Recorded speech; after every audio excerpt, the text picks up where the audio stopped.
اب جب حضرت علی خلیفہ بنے، حضرت ابو بکر زندہ تھے، حضرت عمر زندہ تھے، حضرت عثمان زندہ تھے، ہم تو کہتے ہیں کہ علی شیر خدا تھے، لیکن شیعہ کہتے نہیں، ان سے ڈرتے تھے سب سے، اس لیے تقیہ کرتے تھے۔ لیکن قبر سے تو تقیہ نہیں کرنا چاہیے نا، وہ تو فوت ہو چکے تینوں۔ اب حضرت علی کا فرض تھا کہ ان کی غلطیاں واضح کر دیتے کہ فلاں فلاں مسئلہ ان کا غلط تھا، لیکن حضرت علی کرم اللہ تعالی وجہ نے ان کی کوئی غلطی بیان نہیں کی، بلکہ ان کی تائید کر دی۔ تو اب ہم کہتے ہیں کہ حضرت علی کا ان تینوں کے بعد میں آنا یہ ایک بڑی دلیل بن گئی کہ وہ تینوں خلیفہ برحق تھے، ان میں کوئی غلطی نہیں تھی، ورنہ حضرت علی کرم اللہ تعالی وجہ ضرور ان کی غلطیاں بیان کرتے۔ اسی طرح فقہ کے چاروں امام پہلے ہوئے ہیں اور یہ سیاستہ والے ان کے بعد ہوئے ہیں۔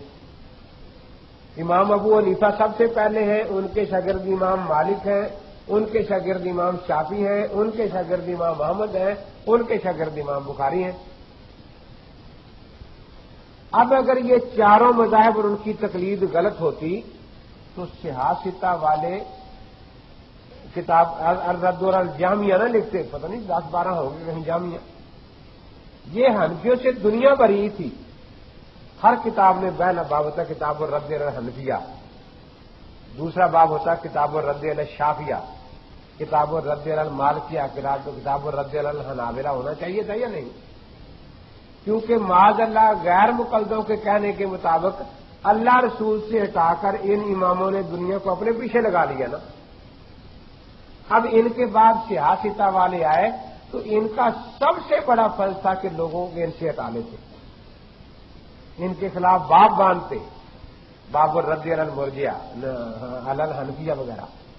لیکن ان محدثین کا اپنی کتابوں میں ان ائمہ کے خلاف باب نہ باندھنا یہ دلیل ہے کہ یہ لوگ ان کو صحیح سمجھتے تھے، ورنہ ان کی حدیثیں جمع کرنے کا فائدہ کیا کہ ساری دنیا غلطی پر جا رہی ہے، وہ جاتی رہی پھر بھی، سیاستہ کے جمع ہونے سے پہلے بھی اور بعد میں بھی۔ تو اس لیے پہلی بات تو یہی ہے کہ صاحب ہدایہ میں اکثر روایت بالمعنی ہے۔ اب نسب الرایا دیکھیں تو آپ کو اس کے ہم معنی روایتیں مل جائیں گی، اکثر سیاستہ میں مل جائیں گی، بعض دوسری کتابوں میں بھی۔ اور یہ بھی تو ساری صلاۃ الرسول یا نماز کی کوئی کتاب اٹھا لے صلاۃ المسلمین، کیا ساری حدیثیں صرف سیاستہ کی ہیں؟ وہی تو بحث کی دار کدی کی طرف بھاگتے ہیں نا۔ اصل بات یہ ہے کہ محدثین نے یہ کتابیں اس لیے لکھی نہیں کہ اس میں مکمل مسائل آئے، فقہا نے کتابیں اس لیے لکھی ہیں کہ مکمل نماز سکھائی جائے، ہمیں حکم ہی فقہا کی طرف جانے کا ہے۔ اگر الصلاۃ والسلام علیک یا رسول اللہ یہ کسی حدیث میں ثابت نہیں کہتا ہے، پھر کیا ہوا؟ جی میں نے بدعت کی تعریف بھی بتائی ہے کہ ضروری نہیں کہ کوئی چیز قرآن حدیث میں نہ ہو تو بدعت ہی ہو، یہ الگ مسئلہ ہے۔ چلو اشارہ تم تھوڑا سا سمجھا دیتا ہوں۔ جس طرح دعا کے بارے میں آپ اپنے لفظوں میں بھی دعا مانگ سکتے ہیں اور قرآن پاک اور حدیث پاک کے الفاظ میں بھی دعا مانگ سکتے ہیں، اپنے لفظوں میں دعا مانگتے ہیں یا نہیں مانگتے؟ اب ان میں افضل کون سی ہوگی، وہ جو قرآن کے الفاظ میں ہے یا جو آپ مانگیں؟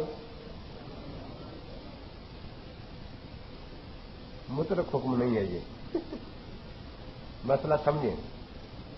مفتی محمد شفیع صاحب رحمۃ اللہ نے احکام القرآن میں آیت درود کے نیچے اس کو بڑی تفصیل سے لکھا، جو عربی میں ان کی تفسیر ہے۔ فرماتے ہیں کہ اس حیثیت سے کہ اللہ کے متبرک الفاظ زبان سے نکالے تو وہ دعا افضل ہے جو قرآن کے الفاظ میں ہے یا اللہ کے نبی پاک کے الفاظ میں ہے۔ لیکن دعا میں ایک اور بھی مقصد ہوتا ہے کہ جتنا دل ٹوٹے گا، دل میں رقت زیادہ پیدا ہوگی، اتنی جلدی دعا اللہ تعالیٰ قبول فرماتے ہیں۔ اور بعض بات اپنی زبان میں مانگنے سے اتنی دقت پیدا ہوتی ہے، ایسا دل ٹوٹتا ہے، تو اس حیثیت سے اس وقت وہی افضل ہے۔ بالکل یہی مسئلہ درود شریف کا ہے کہ درود شریف میں وہی سیغے نہیں جو حدیث میں آئے ہیں، تو حضرت کی تعریف ہے نا، آپ اپنے الفاظ میں بھی تعریف کر سکتے ہیں۔ خود ابن ماجہ میں عبداللہ بن مسعود کا درود پاک موجود ہے جو مرفوع حدیث میں نہیں۔ مجموع الزوائد میں حضرت علی سے لمبے 3-4 درود شریف موجود ہیں جو حضور پاک سے ثابت نہیں۔ ہر زمانے میں بزرگ لکھتے آ رہے ہیں درود شریف وغیرہ۔ اب وہاں بھی یہی مسئلہ ہوگا، جب ہم اللہ کے نبی کے الفاظ کا تبرک حاصل کرنا چاہیں گے تو درود ابراہیمی سب سے افضل ہوگا۔ لیکن درود پاک کا ایک مقصد یہ بھی ہے کہ حضرت کی محبت زیادہ بڑھے، اس میں جوش آئے، تو بعض کا دوسرے درود پڑھنے سے بھی وہ جوش زیادہ پیدا ہوتا ہے، تو اس مقصد سے وہ دوسرا درود بھی پڑھ لیا جائے۔ تو جیسے دعا اپنی زبان میں بھی جائز ہے، قرآن حدیث کے الفاظ میں بھی جائز ہے، بس فرق یہی ہے کہ دعا میں کوئی بات غلط نہ ہو، کہ مثلا دعا مانگے یا اللہ مجھے نبوت عطا فرما دے، یہ ناجائز ہے نا دعا۔ اس طرح کسی درود میں کوئی ایسا لفظ آ گیا، دافع البلائے والوبائے والقحط والمرض والعلم، درود پاک میں آتا ہے، اگرچہ تعویل کی گنجائش ہے کہ اس سے وسیلہ مراد ہے، لیکن عوام اس کو نہیں سمجھتے، اس لیے وہ نہیں پڑھنا چاہیے۔ نور من نور اللہ کے الفاظ اس میں آ گئے، جس سے لوگ غلط مطلب لیتے ہیں، تو اس لیے درود اور دعا میں اپنے الفاظ میں بھی درود اور دعا جائز ہے، لیکن اس میں ناجائز لفظ کوئی آ جائے گا تو پھر اس کو ہم ناجائز کہیں گے، خواہ وہ درود میں آ جائے یا دعا میں آ جائے۔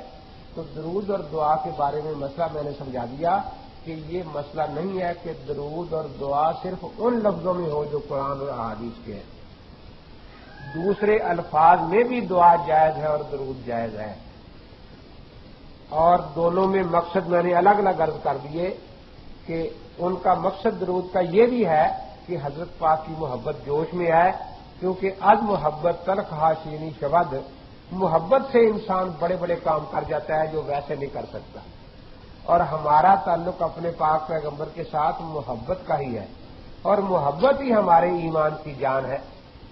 تو اس لیے اور بزرگوں نے بھی اپنی محبت میں کچھ درود لکھے ہیں، تو ان کو بھی اگر پڑھ لیا جائے تو وہ بالکل جائز ہیں۔ ہاں کسی میں کوئی غلط لفظ آ جائے گا تو اس غلط لفظ کی اجازت نہیں ہوگی، یا اس درود کو چھوڑ دیا جائے گا، اس لیے کہ غلطی کی وجہ سے۔ وہابی کی تعریف کرے اور ہمیں وہابی کیوں کہا جاتا ہے؟ وہابی تو یہ لفظ انگریز نے ایجاد کیا تھا، کیونکہ یہ جب سعودی والے محمد بن عبد الوہاب نجدی کے ماننے والے شروع میں آئے تو انہوں نے مزارات گرا دیے، بہت کچھ کیا، ایسی حرکتیں کی جس سے پوری دنیا میں ان کے خلاف نفرت پیدا ہو گئی۔ جب خوب نفرت پیدا ہوئی تو ہمیں جو کہتے ہیں وہابی، یہ بات غلط ہے، وہابیوں کو جا کے سمجھایا ہم نہیں تھا کہ یہ کام نہ کرو۔ اب جب بڑی